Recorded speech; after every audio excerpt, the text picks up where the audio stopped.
صرف 5 منٹ کا مدرسہ قرآن اور حدیث کی روشنی میں۔ نمبر 1، اسلامی تاریخ۔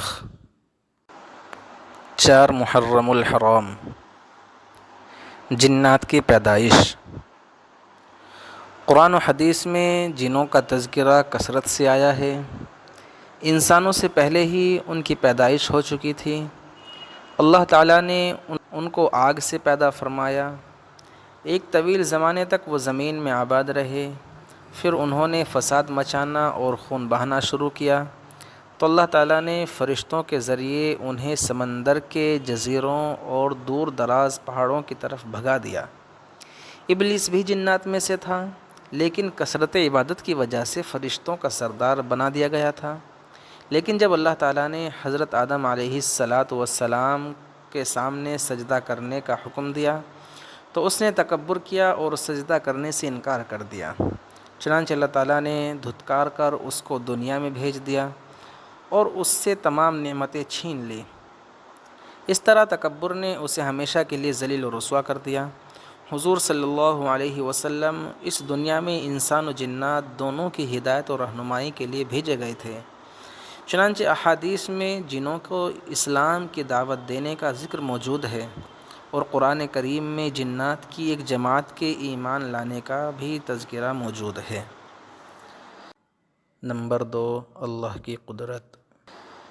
آپ صلی اللہ علیہ وسلم کا سینہ چاک کیا جانا۔ حضرت انس رضی اللہ تعالیٰ عنہ فرماتے ہیں کہ بچپن میں رسول اللہ صلی اللہ علیہ وسلم بچوں کے ساتھ کھیل رہے تھے۔ اتنے میں حضرت جبرائیل علیہ السلام آئے اور آپ صلی اللہ علیہ وسلم کو پکڑ کر زمین پر لٹا دیا۔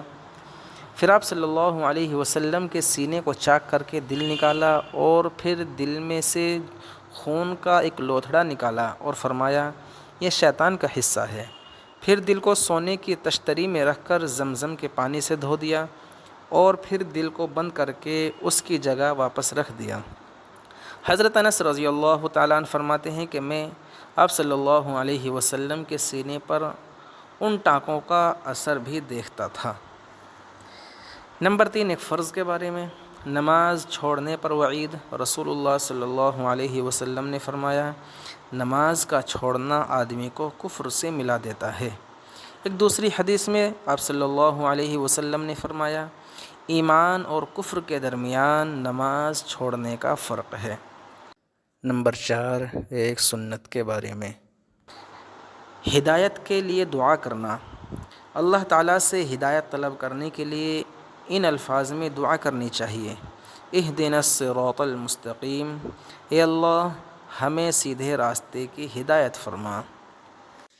نمبر 5، ایک اہم عمل کی فضیلت۔ نماز کے بعد کی تسبیحات۔ رسول اللہ صلی اللہ علیہ وسلم نے فرمایا، جو شخص ہر نماز کے بعد 33 مرتبہ سبحان اللہ، 33 مرتبہ الحمدللہ، 33 مرتبہ اللہ اکبر، یہ 99 مرتبہ ہوئے، اور لا الہ الا اللہ وحدہ لا شریک لہ لہ الملک ولہ الحمد وہو علی کل شیء قدیر، یہ مل کر 100 مرتبہ ہوئے۔ اگر اس طرح ان کو پڑھے گا تو اس سے گناہ معاف ہو جائیں گے، خواہ سمندر کے جھاگ کے برابر ہی کیوں نہ ہو۔ نمبر 6، ایک گناہ کے بارے میں۔ اسلام کے علاوہ کوئی دین مقبول نہیں۔ قرآن میں اللہ تعالیٰ فرماتا ہے، جو شخص اسلام کے علاوہ کسی دوسرے دین کو پسند کرے گا تو اس کا وہ دین ہرگز قبول نہیں کیا جائے گا اور وہ آخرت میں نقصان اٹھانے والوں میں شامل ہوگا۔ نمبر 7، دنیا کے بارے میں۔ کافروں کے مال سے تعجب مت کیا کرو۔ قرآن میں اللہ تعالیٰ فرماتا ہے، تم ان کے مال اور اولاد سے تعجب میں مت پڑنا، کیونکہ اللہ تعالیٰ دنیا ہی کی زندگی میں ان کو عذاب میں مبتلا کرنا چاہتا ہے، اور جب ان کی جان نکلے گی تو وہ کفر کی حالت میں مریں گے۔ جیسا کہ اللہ تعالیٰ قرآن میں فرماتا ہے، فَلَا تُعْجِبْ أَمْوَالُهُمْ وَلَا أَوْلَادُهُمْ إِنَّمَا يُرِيدُ اللَّهُ لِيُعَذِّبَهُمْ بِهَا فِي الْحَيَاةِ الدُّنْيَا وَتَزْهَقَ أَنفُسُهُمْ وَهُمْ كَافِرُونَ۔ نمبر 8، آخرت کے بارے میں۔ قبر کے 3 سوال۔ ایک مرتبہ رسول اللہ صلی اللہ علیہ وسلم نے فرمایا، مومن بندہ جب قبر میں پہنچتا ہے تو اس کے پاس 2 فرشتے آتے ہیں اور اس کو بٹھاتے ہیں، پھر اس سے پوچھتے ہیں کہ تیرا رب کون ہے؟ وہ کہتا ہے کہ میرا رب اللہ ہے۔ پھر پوچھتے ہیں کہ تیرا دین کیا ہے؟ وہ کہتا ہے میرا دین اسلام ہے۔ پھر پوچھتے ہیں تمہارا نبی کون ہے؟ وہ کہتا ہے محمد صلی اللہ علیہ وسلم۔ نمبر 9، طب نبوی سے علاج۔ کھجور سے علاج۔ رسول اللہ صلی اللہ علیہ وسلم نے فرمایا، زچگی کی حالت میں تم اپنی عورتوں کو تر کھجوریں کھلایا کرو، اور اگر وہ نہ ملے تو سوکھی کھجوریں ہی کھلاؤ۔